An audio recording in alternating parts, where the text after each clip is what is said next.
La música antigua comprende el repertorio musical de los periodos históricos que, comparados con el clasicismo y el romanticismo, son menos conocidos por los músicos y el público en general. Abarca la música de la Edad Media y el Renacimiento, un vasto recorrido por siglos de ideas musicales, perfeccionamiento y estilos de interpretación. En términos de arquitectura, pintura y escultura, el Renacimiento empezó en la Florencia del siglo XV. La transición de la música de la Edad Media a la música del Renacimiento es más difícil que establecer porque los dos estilos se desarrollaron de forma gradual y distinta por toda Europa. No obstante, es evidente que hubo diferencias en cuanto a su manera de acercarse a la composición musical, como quedó mostrado por el francés Marchand en el siglo XIV y por el italiano Palestrina en el siglo XVI.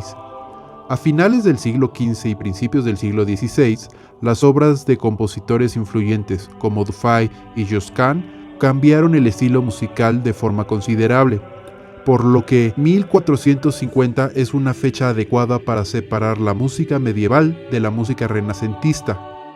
El periodo que conocemos como Renacimiento debería considerarse terminado en el momento en que Monteverdi y sus contemporáneos experimentan con los nuevos géneros barrocos, de ópera, sonata y concierto, a principios del siglo XVII, aunque en países como Inglaterra, el rico periodo musical renacentista duró unas 2 o 3 décadas más.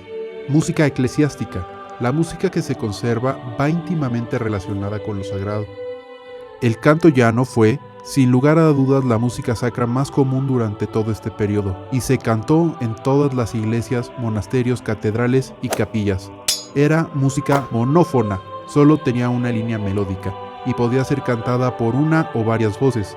Incluso después de que Guido d'Arezzo desarrollara el pentagrama en el siglo XI, se esperaba que la mayoría de músicos eclesiásticos interpretaran de memoria cientos de cantos, como parte de su aprendizaje musical.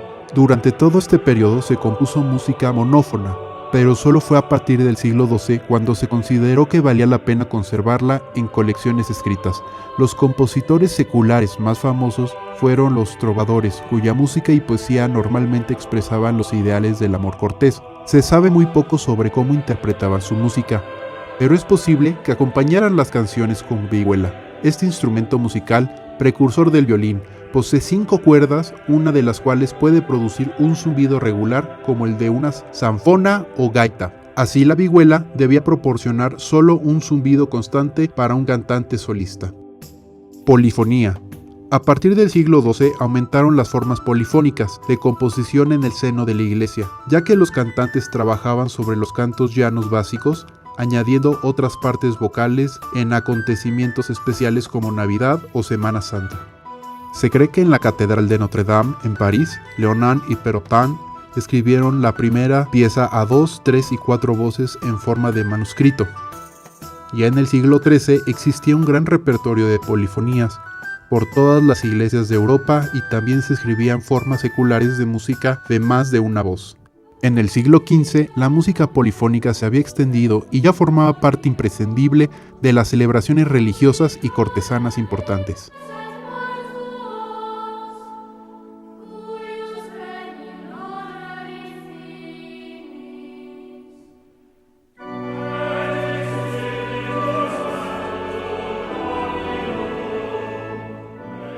El motete. El motete fue una de las formas sacras más populares durante el último periodo de la Edad Media, y se abrió camino gradualmente entre los arreglos polifónicos del ordinario de la misa. El motete se desarrolló en el siglo XIII, en el norte de Francia. El canto llano adoptó un modelo rítmico estricto, por encima del cual se situaban entre 1 y 3 líneas melódicas, que tenían cada una un nuevo texto, lo que generaba una textura muy compleja en la que muchas palabras diferentes sonaban simultáneamente. Música instrumental. En el siglo XVI, junto con las nuevas formas seculares de canción como el madrigal, la música instrumental llegó a tener tal estatus que fue más copiada que en la Edad Media. El Renacimiento vio aumentar la implicación de la base mercante en la interpretación de la música. La invención de la impresión musical por parte de Petrucci en 1501 facilitó la venta y distribución barata y de confianza, aunque mucha música seguía siendo manuscrita. Los patrones ricos del siglo XVI pedían música vocal e instrumental para todo tipo de combinaciones musicales. en particular las familias de instrumentos que incluían varios tamaños de un mismo tipo, un conjunto de flautas dulces, violas o voces. Florecieron durante el Renacimiento, aunque los grupos de cuerda, viento y voces mixtos o rotos también se cultivaron. Bailes como la majestuosa pavana y la gallarda pasaron de ser sumamente populares. La música secular vocal se escribía en las lenguas vernáculas y muchas veces era de temática amorosa. El madrigal tuvo su auge en el siglo XVI. El madrigal utilizaba descripciones musicales sutiles que coincidían con el texto, conocidas como pintura de palabras. Los compositores se deleitaban en concebir formas para dar a la música las más expresivas estructuras poéticas. Compositores y músicos.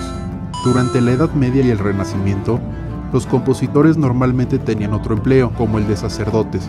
Para poder componer y escribir música, se debían de poseer unos conocimientos musicales, especialmente para componer polifonía. Las personas que recibían una educación solían ser contratadas por la iglesia y vivían en una institución religiosa, como un monasterio o convento, o formaban parte de la nobleza. Durante el Renacimiento, las clases de comerciantes valoraron la educación de sus hijos y en cierto modo de sus hijas. Existían relativamente pocas compositoras durante este periodo, aunque muchas de las piezas anónimas debieron de estar escritas por mujeres y desde luego había mujeres que interpretaban las composiciones masculinas. División religiosa.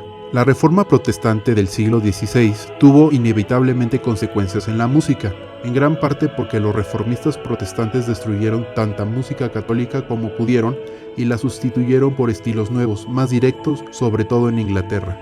Esto supuso demandas extraordinarias para los compositores ingleses de ese periodo. Thomas Tallis, por ejemplo, escribió música para 4 monarcas diferentes, cada uno de los cuales exigía música con un énfasis religioso diferente.